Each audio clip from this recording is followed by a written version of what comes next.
Olunaku lw'eggulo omubaka w'ekibuga ky'e Mukono Betty Nambooze Bakireke yasinzidde mu lukuŋŋaana lwa DP lwe yakubye Mukono n'ategeeza nga bw'agenda okuvuganya ku bwa pulezidenti bwa DP era n'alabula ssenkaggale wa DP aliko kati Norbert Mao nti kye kiseera entebe agite kubanga ekiseera kye kyaggwako dda.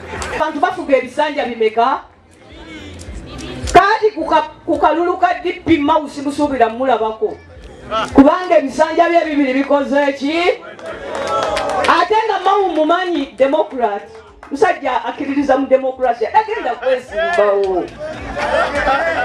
Bino olugudde mu matu g'abavubuka ba UID okuva mu DP ne bavaamu omwasi bwe bategeeza nti Nambooze ava mu kwogerera ebbali akomewo eka agoberera emitendera gy'alina okuyitamu. Alaba atuuse okulembera ekibiina kya DP nange kyenzikanya nakyo tekituufu atuuse era oba oliawo gwenyiza okuba nga ndimuwagizi we senga abeera azze wabula tumanyi bulungi ffenna emitendera gy'ekibiina egiyitibwamu okuvuganya okwesimbawo oba okulondebwa. Labson Kijjambu nga yamyuka akulya UID mu bbendobendo lya Buganda akkiriza nti kituufu obukulembeze bwa Norbert Mao bwaggwako naye ate ssemateeka w'ekibiina amukkiriza okuddamu okwesimbawo. Nkyagala nnyo sizagati madamu T-shirt atuuse Nambooze kituufu mukulembeze mu kibiina kya DP atuuse wabula ekyokugamba nti President Norbert Mao si wa kwesimba ekyo si kituufu. President Norbert Mao paka nga yeyatulidde ssemateeka akyamukkiriza okwesimbawo. Ono ayongeddeko nti okumalawo emirerembe gyonna beetaaga okukyusa ssemateeka bateekewo ekkomo ku bisanja nga buli kisanja kya myaka 5 ate nga ne pulezidenti w'ekibiina abeerako nga si y'abavunaanyizibwa ku kukwatira ekibiina bbendera.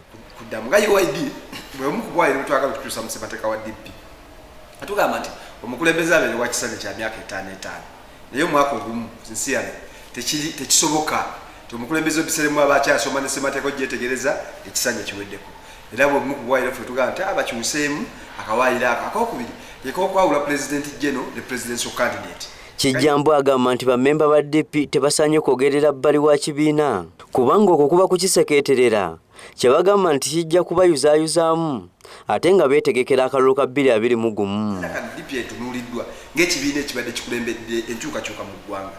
Omuntu yenna avaayo okudda emabega eri n'akitandika okidima enteeka ndowooza tabeera mutuufu. Nze saawa eno nze vice president wa DP ndi muwagizi wa president Robert Kyagulanyi Ssentamu naye ate nzikiriziganya n'obukulembeze kye bugamba nti bwe buba butudde nga bwamirimawo bwagamba DP block ebageininge nga DP block okulaba nti tufuna candidate omu ku buli kifo.